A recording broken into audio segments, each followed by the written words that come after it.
اور کہتے کہ ہم دعا کرنے جا رہے ہیں، لیکن اندر حسد ہے، نفرت ہے، غصہ ہے، گمنڈ ہے، تفرقے ہیں، جدائیاں ہیں، لالچ ہے، بغض ہے، نفرت ہے. تو یہ چیزیں جو ہے جس انسان کے اندر ہوں گی نا، وہ کبھی بھی اگر وہ دعویٰ کرتا ہے نا میں جنت میں چلا جاؤں، آسمان کی بادشاہی میں داخل ہو جاؤں اور خدا مجھے معاف کر دے گا، جب خدا کے حکموں کو نہیں ہم مان رہے، جب خدا کے کلام کو نہیں ہم مان رہے، بدن کو تو نہیں ماننا، ہمیں تو اس کلام کو ماننا ہے جو ہمارے لیے اترا ہے. یہ چیزیں ہم بتاتے ہیں سر. اگر اور کچھ پوچھنا چاہتے ہیں تو ضرور پوچھیں. God bless you. محترم پاسٹر رحمت گل صاحب، میں نے مسلمانوں کے یہاں تو یہ دیکھا ہے کہ قبر کی جب کھدائی ہو جاتی ہے تو اس میں ظاہر سی بات ہے گہرا گڈھا ہوتا ہے اور اس میں سب سے پہلے زمین پر لیٹا دیا جاتا ہے مردہ جسم کو. اس کے بعد شاید 1.5-2 فٹ کی لگ بھگ کی اونچائی پر ایک منڈیر ٹائپ بنائی جاتی ہے اور اس پہ بانس کے 1.5 فٹ یا 2 فٹ ہوتے ہوں گے سر اتنی چوڑائی کے بانس سے اس کو کور کر دیا جاتا ہے یا وہ چھت بنا دی جاتی ہے.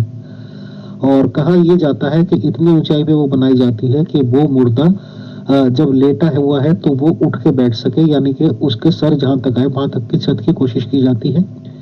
اور پوچھنے پر یہ لوگ یہ بتاتے ہیں کہ وہ فرشتے آتے ہیں نا منکر نکیر وہاں پہ پوچھنے کہ کس نبی کو مانا تھا، کون سا دھرم تھا، یہ وہ، تاکہ ان سے بات چیت اسموتھلی ہو سکے. اور اس کے بعد خیر بانسوں کے اوپر ایک چٹائی ٹائپ بچھائی جاتی ہے اور اس کے اوپر مٹی ڈال دیتے ہیں لوگ. ایک مٹھی بھر جب لوگ ڈالتے ہیں تو اس کو ایک ثواب سمجھتے ہیں، باقی سب مزدور وغیرہ یا جو بھی لوگ پھاولے سے اس سے اس کو برابر کر دیں گے. بہرحال میرا سوال یہ ہے آپ سے، میں نے یہ سنا ہے اور شاید دیکھا بھی ہے کہ مسیحی لوگ جب قبر پہ مردے کو اتارتے ہیں تو وہ ایک کوفن ٹائپ یا کیا بولنا چاہیے لکڑی کا تابوت کہہ لیجیے اس میں باڈی کو رکھ دیتے ہیں اور اس لکڑی کے باکس کو پھر دفناتے ہیں. کیا یہ بات صحیح ہے ہماری جانکاری میں کہ باڈی ایک لکڑی کے باکس میں ہی رکھ کر دفنائی جاتی ہے یا یہ کیا کانسیپٹ ہے؟ پلیز بتائیں. جی سر، ایکچوئل سیم یہاں میرے گھر کے سامنے یہ صرف 1 منٹ لگے گا یہاں سے پیدل جانے میں، صرف 1 منٹ. سامنے قبرستان ہے، مسلم بھی قبرستان ہے اور کرسچن بھی ایک ساتھ ہی ہے. اس میں اب دیوار لگائی ہے. وہ تھوڑا سا ایسا مسئلہ ہو گیا تھا کہ ان کی قبریں زیادہ ہو گئی تھی تو وہ ہماری طرف بڑھنا شروع ہو گئے تھے. تو سیم ہی صرف ہمارے اوپر کراس لگا ہوتا ہے تو ہمیں پتہ چل جاتا ہے کہ یہ ان کو پتہ چل جاتا ہے کہ یہ کرسچن کی قبر ہے، اور وہاں جو تختی اوپر لگاتے ہیں وہ پتہ چل جاتا ہے یہ مسلم کی قبر ہے. اور سیم اسی طرح قبر کھودی جاتی ہے، سب کچھ کیا جاتا ہے. ٹھیک ہے، مٹی سبھی ڈالتے ہیں اسی طرح ہی، مٹی 2 ہاتھ جتنے بھی وہ 2 مٹھیاں بھر کے ڈال دو، 4 مٹھیاں بھر کے ڈال دو، وہ ڈالنی ہوتی ہے. ٹھیک ہے، اس کے بعد اوپر سلیب ڈال دی جاتی ہے. سلیب کے اوپر کیا کرتے ہیں، سلیب ڈال دی جاتی ہے. سلیب ڈال کے پھر اوپر مٹی ڈال دی جاتی ہے اور پھر اسے دفنا دیا جاتا ہے.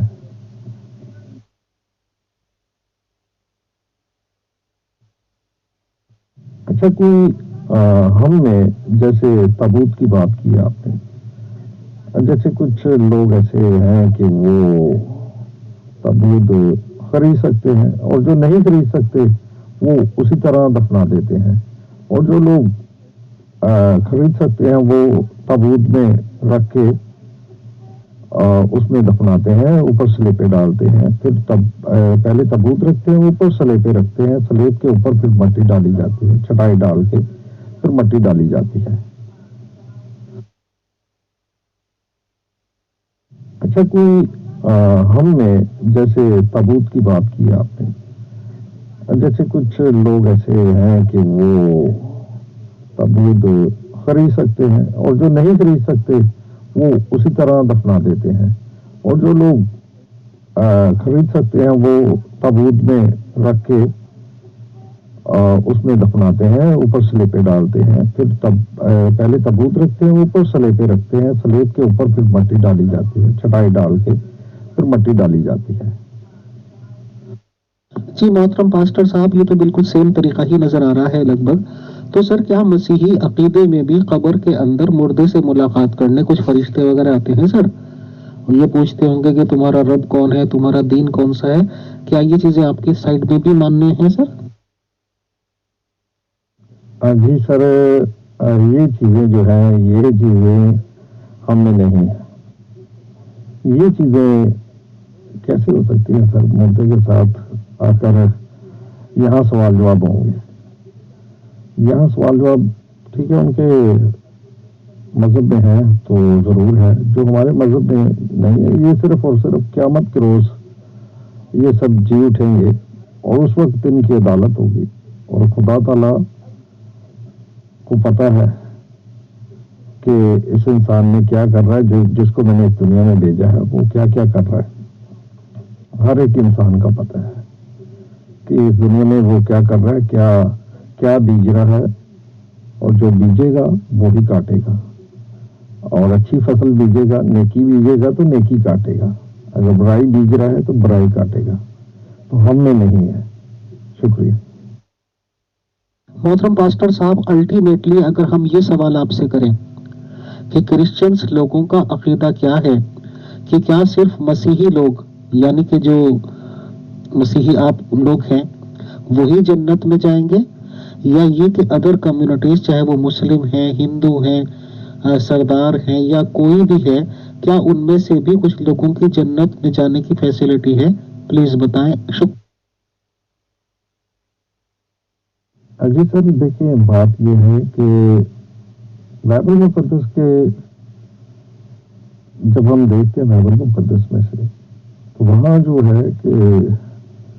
اب تمام لوگ جو ہے مسیح کو مانتے ہیں، مسیح کو اس پر ایمان لاتے ہیں،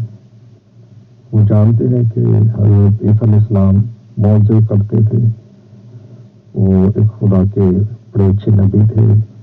اور مردوں کو زندہ کرتے تھے، یہ سب کچھ۔ اور یہی بات ہے کہ جو مسیح پر ایمان لائے گا، جو اس کو مانتا ہوگا کہ یہ سچا خدا کا ایک پیغمبر ہے، نبی ہے، وہ جو نیک لوگ ہوں، نیک یہ نہیں وہاں لکھے کہ گالی دینے والے، زناکار، شرابی، حرام کا، لونڈے باز، اور بہت ساری لسٹ ہے کہ یہ خدا کی بادشاہی میں داخل نہیں ہو سکتے، اور جن میں یہ عیب ہوں گے وہ داخل بڑے کرسچن ہوں، بڑے دوسرے قومیں ہوں، وہ داخل نہیں ہو سکتے، کیونکہ وہ پاک جگہ ہے۔ اس میں مسیح پر ایمان لانا ضرور ہے، وہ کوئی سی بھی قوم ہو۔ اور دوسرا کہ جو ہمیں بتایا گیا ہے کہ اس میں حرام کاری نہیں ہونی چاہیے، کسی کے پیسے نہیں مارنے چاہیے، سود لینے والا یہ بھی آسمان کی بادشاہی میں داخل نہیں ہو سکتا، اس جنت میں داخل نہیں ہو سکتا۔ لینے والا، دینے والا، اور جو بہت سارے یہاں الٹے سیدھے کام کرتے ہیں، یہ ان کا تصور جو ہے نا، کیونکہ وہاں ایسی دنیا نہیں ہوگی، وہاں روحانی دنیا ہوگی، وہاں روح میں سب ہوں گے، اور روح کے لوگ، روح سارے جتنے ہیں روحانی لوگ ہوں گے اور پاک لوگ ہوں گے، کیونکہ وہاں ناپاک لوگ، اگر یہاں اس دنیا میں اس دنیا میں کوئی فرق نہیں ہوگا تو پھر ہمیں شراب منع کر دیا ہے کس وجہ سے؟ کہ یہ جب پی لیتے ہیں تو بد چلنی اس سے واقع ہوتی ہے۔ دوسری آڈیو کے پاس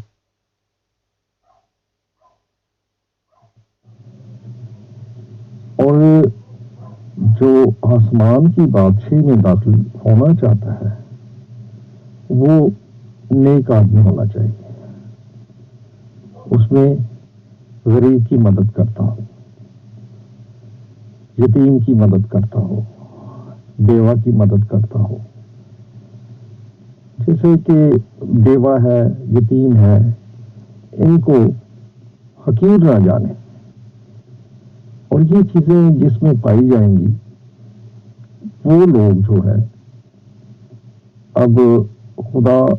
یسوع مسیح نے ایک ہمیں تمثیل بتائی کہ میں تمہارے پاس آیا، تم نے مجھے کپڑے نہ دیے، روٹی نہ پوچھی، اور میں پیاسا تھا، تم نے مجھے پانی نہ پلایا. یہ ساری چیزیں اس میں لکھی ہیں. تو اس وقت بولیں گے کب خداوند؟ اس نے کہا کہ جب میرا بندہ تیرے پاس آیا، ننگا تھا، تو نے اسے کپڑے نہ پہنائے، وہ بھوکا تھا، تو نے اسے پانی نہ پلایا، کھانا نہ کھلایا، تو نے پانی نہ پلایا. یہ چیزیں جو ہے نا، یہ چھوٹی چھوٹی چیزیں ہیں جو اس میں ہمیں کرنی ہوتی ہیں. اور سب سے بڑی بات جو یہ مسیح، یہ خوشخبری ہے ہمارے لیے، تمام مسیحوں کے لیے، کہ مسیح یسوع اس دنیا میں آئے، نجات کا کام کیا، اور نجات صرف اور صرف ہم کہتے ہیں کہ مسیح کے پاس ہے. یہ خوشخبری جو ہے کہ مسیح آیا اس دنیا میں، آ کر اس نے 3.5 سال تک منادی کی. 3.5 سال کے بعد اسے پکڑا گیا، مصلوب کیا گیا، اور پھر دفن کیا گیا، اور تیسرے دن مردوں میں سے جی اٹھ کر وہ 40 دن کے بعد وہ آسمان پر چلا گیا، اور 50ویں دن اس نے اپنے پاپڑوں کو بھیجا. محترم پاسٹر رحمت خلیل صاحب، آپ کا بہت شکریہ، بہت جزاک اللہ کہ آپ نے مردے کو